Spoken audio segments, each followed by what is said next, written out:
เงินเดือนไอ้ออกกันเนาะเพราะว่าเงินมันกับมันจะทำนี่มันกินพิซซ่าบ่ได้หรอก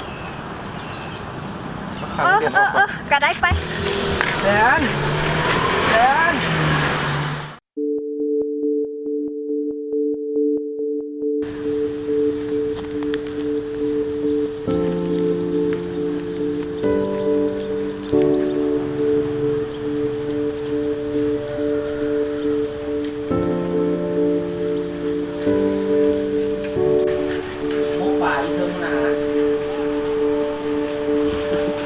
มาเอาเครื่องมาส่งเด้ออะไร51,000ขอบใจเด้อ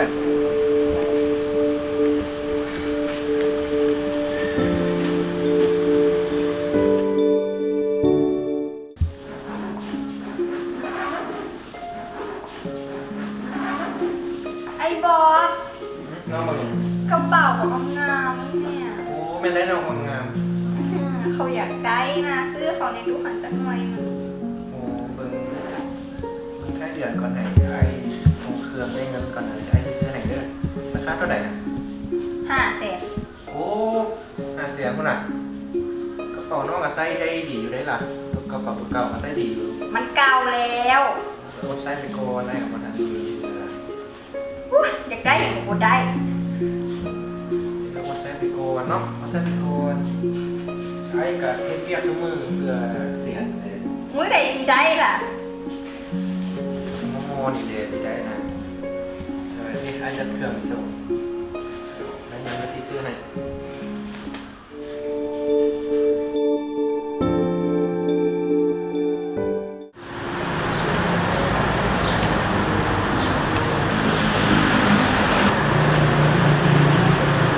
อุ้ยขอโทษอ้ายขอโทษน้องขอโทษ เป็นหยังบ่ โบบ่เป็น เมื่อกี้ข่อยก็บ่ทันเบิ่งทาง น้องขอโทษเลย เดี๋ยวบ่เป็นหยังเจ็บหยังหลายบ่เอาที่ซะเพื่อการตอบแทนเดี๋ยวข่อยจะเลี้ยงเขาจะซะ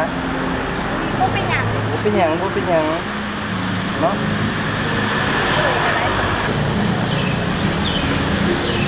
เอาค่านม3ดอกเลย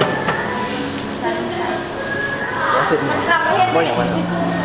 เอาเซ็ตแขนแล้วก็กระเป๋าเซ็ต เจ็บ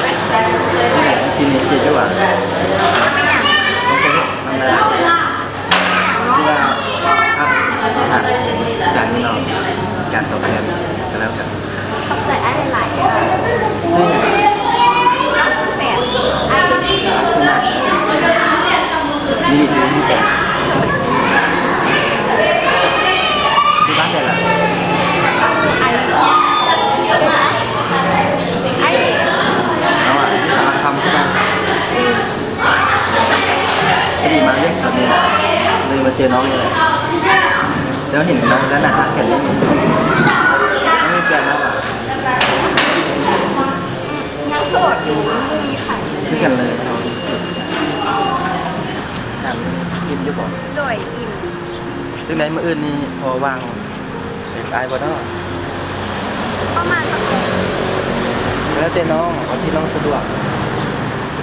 เดี๋ยวไอ้ที่ซื้อกระเป๋าให้เพื่อเป็นการตอบแทนอีกเช่นหนึ่งก็แล้วกัน โดยวางอยู่ เอาเป็นเวลาที่ลงเนาะ โดยโอเค โอเค เฮ้ยแซนจูบอ เนิร์ดว่าจังไหน มึงเลิกเฮียนตัวละ หาเลิกว่ะ มื้อนี้กูเลิกไว้ในนิดหนึ่งก็เลยมาเวมึง เนิร์ดมันนี่กูมีเรื่องเช้าสมุนฟัง มึงแซดกับไผ่มึงได้ยิ้มใหญ่อยู่ เสร็จกับคนของใจ ไผ่ไอ้บอกฮะ no no no คน ไผ่ ใหม่ เนี่ยมันมีหลายคนมึงเนาะ เราซื้อไอ้หน่ะ ชื่อหน้าเลยวะมาเบิ่งดู ดีไหนดิคนนี้ดิ โอ้หน้าคุ้นๆเว้ยเบิ่งดู เรานะโคตรรวยเลย กูเห็นเราทำอีนะมันกูไปต่ำเรา กูก็ไม่ได้ตั้งใจดอก แต่ว่าเรานะเห็นกูแล้วเรามากแล้วชวนกูไปกินข้าวแล้วมื้ออื่น เราชวนกูไปซื้อกระเป๋าอีกแล้วสิซื้อกระเป๋าให้กูนะ เอ้ามึงรู้ว่ากูรู้จักเราอยู่แต่ว่าแบบกับบ่ค่อยได้รู้จักปานใดดอกเพราะว่าแบบเห็นอยู่อะนะ เห็นว่าเรามีเมียได้เลย มีเมีย เออ ละ เออ ละเป็นหยังไอ้น่ะนะเรามีทั้งเงิน มีปักหลายๆเราสามารถซื้อให้ซื้อนี่ให้กูได้ทุกอย่าง เราซื้อกระเป๋าแพงๆให้กูมืออื่นเราสิซื้อให้กูเปรียบเทียบกับไอ้บอบนะไอ้บอบให้กูอย่างบ่ได้เลย ขนาดเงินสิพากูไปกินพิซซ่าเรายังบ่มีปัญญา แล้วแบบมึงหาที่พูดจากเราให้ได้มึงไปตัดสินว่าแล้วแบบเราให้มึงได้ทุกอย่างสิแล้วเราก็มีเมียแล้วมึงอันมักคนแบบนี้นี่หว่า ต้องให้กูได้เราว่าเราสิหากูคนเดียว แล้วมึงฮู้ได้ยังไงมึงหาที่พูดจากเรา เมียเราก็มีแล้วแต่งงานกันไปแล้ว แล้วแบบมึงหาที่พูดจากมึงคิดว่าเราสิเลือกมึงแท้ อ้าวมึงคือเว้าแบบนี้มึงเป็นหมูกูเด้มึงก็ต้องเสือว่าเราหักกู อันนั้นกูเห็นมึงเป็นหมู่กูเห็นตัวกูจึงเตือนมึงด้วยความหวังดีถ้ากูเห็นมึงเป็นหมู่กูสิบอกสิว่าให้มึงฟังหว่าก็บอกว่าเรามีเมียแล้วแล้วมึงสิญาติคนที่ว่าแบบมีเมียอย่างซี่นี่หว่า กูคิดว่านะมึงนะอิสระหลายกว่าที่ว่ากูนะมีแฟนที่รวยกูกำลังสิได้ดี มีเงินมีทองใส่ มึงคิดได้แต่แบบนี้นี่หว่า มึงที่คิดยังไงมึงคิดไปโลดที่กูบอกมึงนั่นยังกูคิดว่ามึงเป็นหมู่กูหักมึงกูอยากให้มึงเดินทางที่ดีเรื่องอันคนที่ว่าแบบมีเมียแบบนี้นะทางมึงบ่เชื่อกูมึงบ่ต้องเชื่อแล้วกูก็สิบ่ว่ามึงอีกกูสิบ่สนใจมึงอีกเพราะนี่แหละ สันมึงก็ต้องมายุ่งวุ่นวายกับกูอีก มึงเห็นแบบนี้ว่ะโอเคกูสิบ่ยุ่งกับมึงอีกต่อไปแล้วมึงก็บ่ต้องมาสนใจกูอีก ไปรถไปเลยเด้อ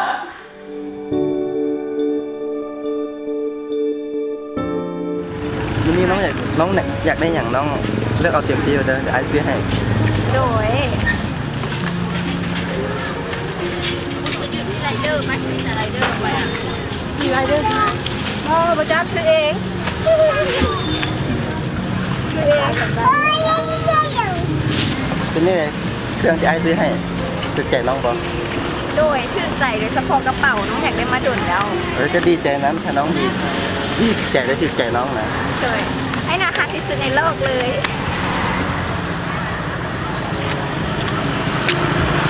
เอ้าเสียบตัวหักมันก็ไผ่วะ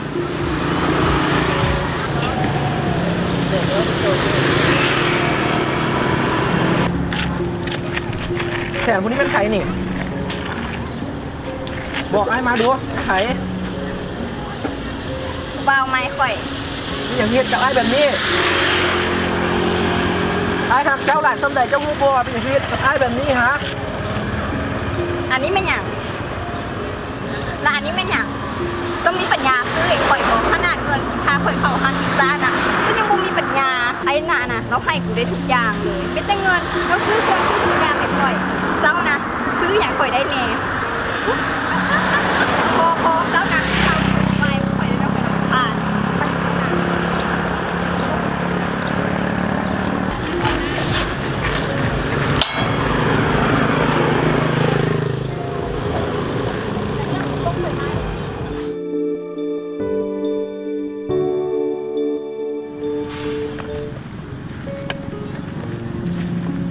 น้องก็รู้ดีว่าไอ้มีเมียอยู่แล้ว ด้วยฮู้แล้วเป็นหยังจังได๋ข่อยก็ยอมเป็นเมียน้อยเจ้าได้คือเก่า แต่ว่าอีก2-3 เดือนไอ้มีแผนจะไปอยู่ต่างประเทศกับเมียไอ้แล้ว ไอ้น่าสัญญากับข่อยแล้วสิอยู่น้ำข่อยคันเจ้าไปจากข่อยแล้วข่อยสิอยู่น้ำไผ่ข่อยบ่เหลือไผแล้วข่อยเหลือแต่เจ้าคนเดียวเด้ น้องว่าบ่เข้าใจว่ะบอกไอ้มีเมียแล้ว บ่ให้ไปไอ้น่าต้องอยู่กับข่อยได้ คำสัญญาน่ะ เป็นเพศได้ลมปากข่อยก็ฮู้ว่าเจ้าเห็นมีแฟนอยู่แล้ว อีกอย่างผู้หญิงหน้าเงินคือเจ้าน่ะบ่มีใครเอาดอก ไอ้น่าโอ้บ่ไปไอ้น่าต้องอยู่กับเขาได้ไอ้น่าไอ้น่า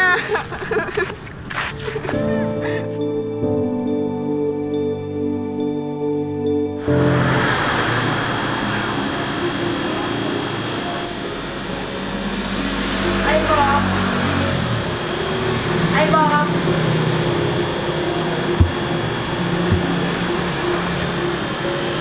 ไอ้บอกไอ้บอก ไม่ ขอโทษ เรื่องเงินโมเมนต์อ่ะ โมเป็นแบบนั้น ผมหักที่ค่อยให้ไป เจ้าก็ต้องการเลยบอกอย่าบอกว่าเจ้าไปกับมันเป็นโมเมนต์บอก ค่อยขอโทษค่อยผิดไปแล้วให้โอกาสค่อยอีได้โบ คุณให้โอกาสเจ้าหลายเดือนแล้ว เธอนี้คนสุดท้ายครั้งสุดท้าย มันจะบ่มีโอกาสนั้นอีกแล้ว ให้โบ ไป ให้โบอยู่กับฉันก่อน ค่อยเจ็บมาหลายแล้วก็มากที่ค่อยให้ไป เจ้าบ่ต้องการเองเจ้าต้องการเงินหลายกว่าค่อย